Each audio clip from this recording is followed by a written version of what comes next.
নমস্কাৰ ছাত্ৰ ছাত্ৰীসকল মই তোমালোকৰ পল্লৱী বৰা বাইদেৱে তোমালোকক স্বাগতম জনাইছো এই কক্ষাৰ বিজ্ঞানৰ শ্ৰেণীকোঠালৈ আজি আমি পঢ়িম ক্লাছ 6 ৰ 9 নম্বৰ চেপ্টাৰ দৈৰ্ঘ্যৰ জোখ আৰু গতিৰ এতিয়া আমি গতিৰ প্ৰকাৰৰ বিষয়ে আলোচনা কৰিম মই তোমালোকক কলো গতি মানে ধৰা গৈ থকাকে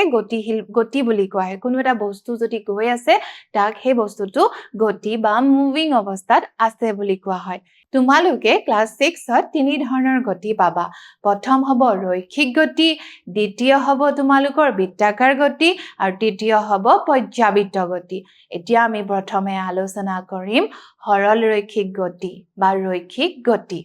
চোৱা দৈনন্দিন জীৱনত গতিৰ বিভিন্ন ধৰণে ঘটে দৈনন্দিন জীৱনত আমাৰ গতি বিভিন্ন ধৰণে ঘটে আমি কেতিয়াবা সিধা ৰাস্তাটো খুজকাঢ়ি যাব পাৰো কেতিয়াবা ধৰা আমি বেকা ৰাস্তা এটাটো টাৰ্নিং লৈ আমি গাড়ী চলাই যাব পাৰো হয়নে নহয় বা কেতিয়াবা আমি জুলনাটো জুলি থাকিব পাৰো এই আমাৰ তেতিয়া জানো আমাৰ গোটেইকেইটা গতি একে হৈছে নাই হোৱা গোটেইকেইটা গতিয়ে বেলেগ বেলেগ ধৰণৰ হয় এতিয়া চোৱা যদি ধৰা এই গছজোপা দেখিছা তোমালোকে এই গছৰ পৰা এই আমটো হৰি পৰিছে এতিয়া মই বস্তু এটা যদি ওপৰৰ পৰা পেলাই দিওঁ এই কি হ'ব সিধাকে তললৈ পৰি যাব হয় নহয় এই যে কোনো এটা বস্তু সিধাকে যে যেতিয়া গতি কৰে বা আমটো যে গছৰ পৰা সিধাকে হৰি পৰিল এইটোকে ক'ব ৰৈখিক গতি সৰল পথত গতি কৰাকে ৰৈখিক গতি বোলা হয় যেটো সদায় সৰল ৰেখাত বা সিধা সিধি হ'ব লাগিব বুজি পাইছা তেনেকৈ তোমালোকে কেৰম বোৰ্ড খেলিছা ন কেৰম বোৰ্ড খেলি পাইছা নিশ্চয় আৰু এই কেৰম বোৰ্ড খেলোতে তোমালোকে ষ্ট্ৰাইকাৰে গুটিত এনেকৈ টুকাৰ মাৰা ন গুটি যেতিয়া টুকাৰ মাৰিবা হে কি হ'ব সিধা সিধাকে আহি যাব হয় নহয় ই মানে এটা সৰল ৰেখা এই সৰল ৰেখাটো এনেকুৱা হ'ব পাৰে বা এনেকুৱাও হ'ব পাৰে বা ধৰা এনেকুৱাও হ'ব পাৰে বুজিছা ই মুঠতে সিধা সাধা হ'ব পাৰে বুজিছা তেতিয়া কোনো এটা বস্তু যদি এটা সৰল ৰেখাত গতি কৰে এটা সমান ৰাস্তাত যদি গাড়ী এখন চলি থাকে বা ৰেলৱে এই ৰেলখন দেখিছা ৰেলখন এটা সমান যদি তাৰ ৰেলৰ চিৰিৰে যদি গৈ থাকে তেতিয়া আমি ৰেলখনৰ গতি কি কম ৰৈখিক গতি বুলি কম বুজি পাইছা তাৰ পিছত চোৱা এতিয়া আমি আলোচনা কৰিম গতিৰ দ্বিতীয় প্ৰকাৰ হৈছে বৃত্তাকাৰ গতি এতিয়া চোৱা বৃত্তাকাৰ গতি মই তোমাক এটা উদাহৰণ দিছো মোৰ হাতত এডাল ৰছী আছে আৰু এটা বস্তু মই ইয়াত বান্ধি লৈছো এতিয়া যদি এই ৰছীডাল মই যদি এনেকে ঘূৰাও ই কেনেকে ঘূৰি আছে ই সিধাকে ঘূৰিছে নে নাই ঘূৰা ই কি হৈছে ঘূৰণীয়া আকাৰত ই ঘূৰি আছে দেখিছানে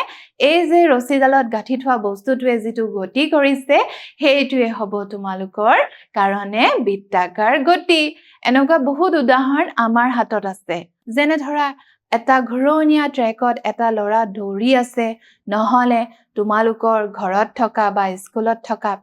ফেনখন কেনেকৈ ঘূৰে সিধা সিধা ঘূৰে নেকি নঘূৰে হয়নে এনেকুৱা বৃত্তাকাৰ গতিত ঘূৰি থাকে হয়নে নহয় আৰু এইবোৰকে আমি বৃত্তাকাৰ গতি বুলি কওঁ আমি কি ক'লো বৃত্তাকাৰ পথত গতি কৰাকে বৃত্তাকাৰ গতি বোলে তেনেকৈ উদাহৰণ সূতাৰ লগত বান্ধি ৰবৰৰ টুকুৰা এটা ঘূৰ্ণন কৰি যেটো তোমালোকক মই অলপ আগতে দেখালো হয়নে নহয় তেনেদৰে ফেনৰ ব্লেডবোৰ ঘূৰি থাকে এই ফেনৰ যে ব্লেড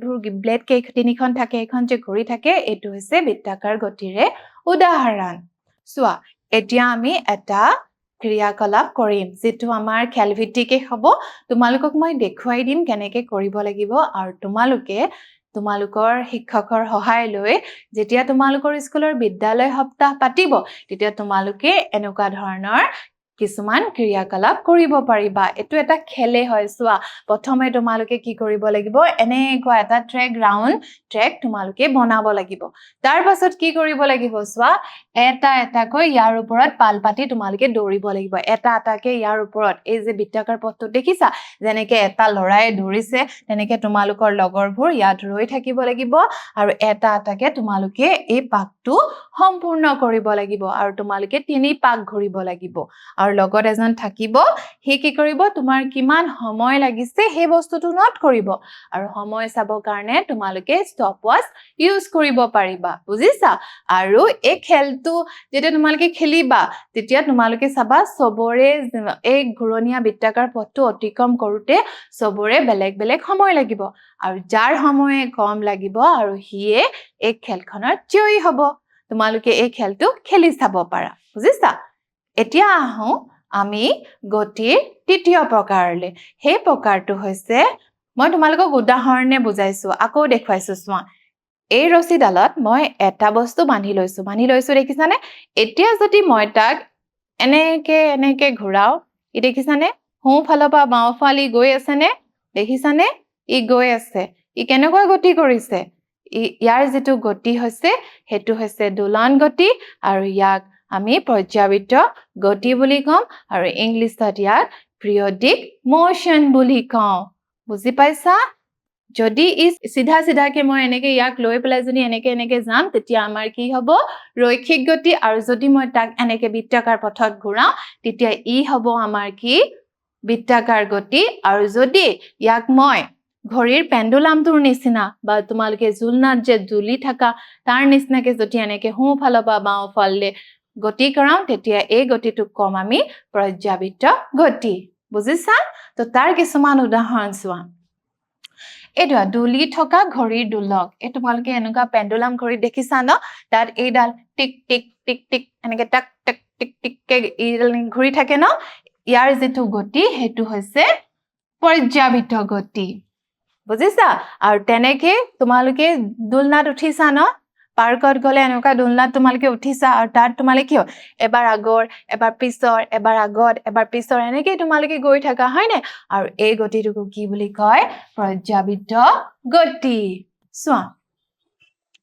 আগলৈ পিছলৈ দুল খাই থকাকে দোলনীয়া গতি বা পৰ্যাবৃত্ত গতি বা পিৰিয়ডিক মোশন বুলি কোৱা হয় সূতা এটাৰ লগত বান্ধি থোৱা ওলমি থকা ৰবৰ এটাই পেণ্ডুলামৰ দৰে কাম কৰে এতিয়া মোৰ হাতত এই ৰছীডালত বান্ধি থোৱা এটো বান্ধি থৈছো হয় না ইয়াক যদি মই সোঁফালৰ পৰা বাওঁফালে ঘূৰাম ই কাৰ কাম কৰে পেণ্ডুলামৰ কাম কৰে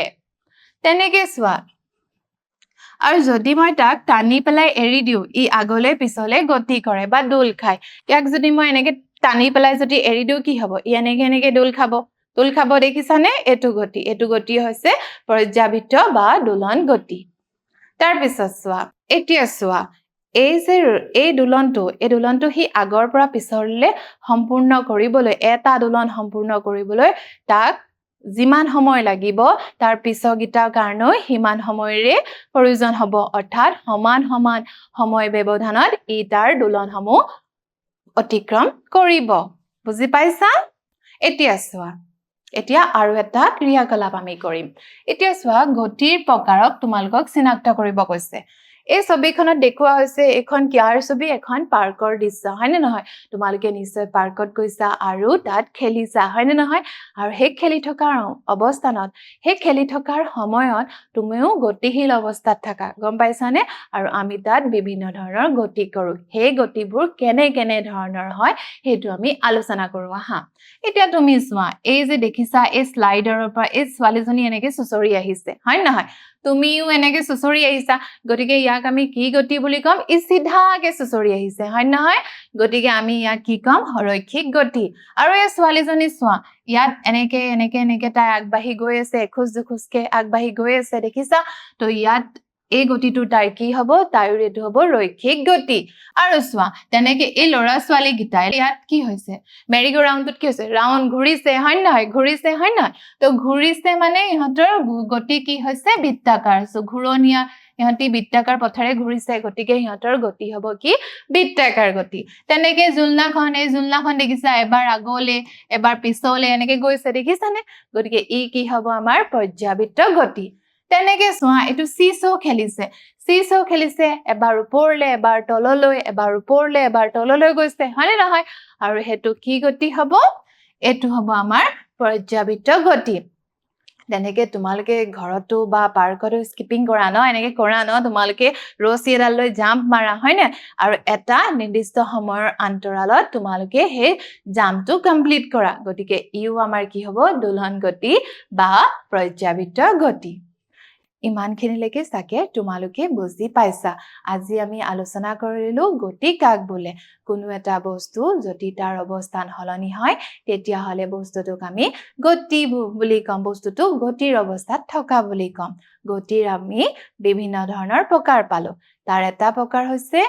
ৰৈখিক গতি তাৰ মানে কোনো এটা বস্তু যদি সৰল ৰেখাত গতি কৰে তেনেহলে আমি বস্তুটোৰ গতিটো ৰৈখিক গতি বুলি কম আৰু যদি কোনো এটা বস্তুৱে তাৰ বৃত্তাকাৰ এনেকে বৃত্তাকাৰ পথেৰে যদি গতি কৰে তেতিয়া আমি এই বস্তুটোৰ গতিটোক কম বৃত্তাকাৰ গতি আৰু যদি কোনো এটা বস্তুৱে এটা দোলকৰ নিচিনা গতি কৰে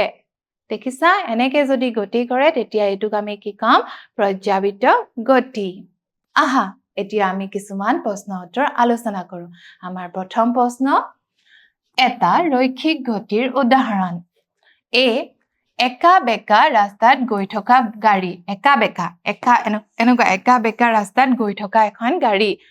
তো এইটো আমাৰ সৰল ৰৈখিক হ'ব নেকি নহয় তো দ্বিতীয়টো চোৱা বৃত্তাকাৰ পথত দৌৰি থকা এটা লৰাৰ গতি এটা বৃত্তাকাৰ পথত কি হ'ব লৰাটো দৌৰি থাকিব লাগিব তো এইটো আমাৰ ৰৈখিক গতিৰ উদাহৰণ হ'ব নেকি নহয়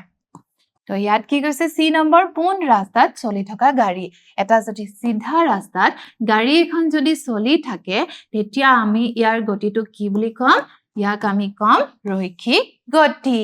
বুজি পাইছা তাৰ পিছৰ প্ৰশ্ন চোৱা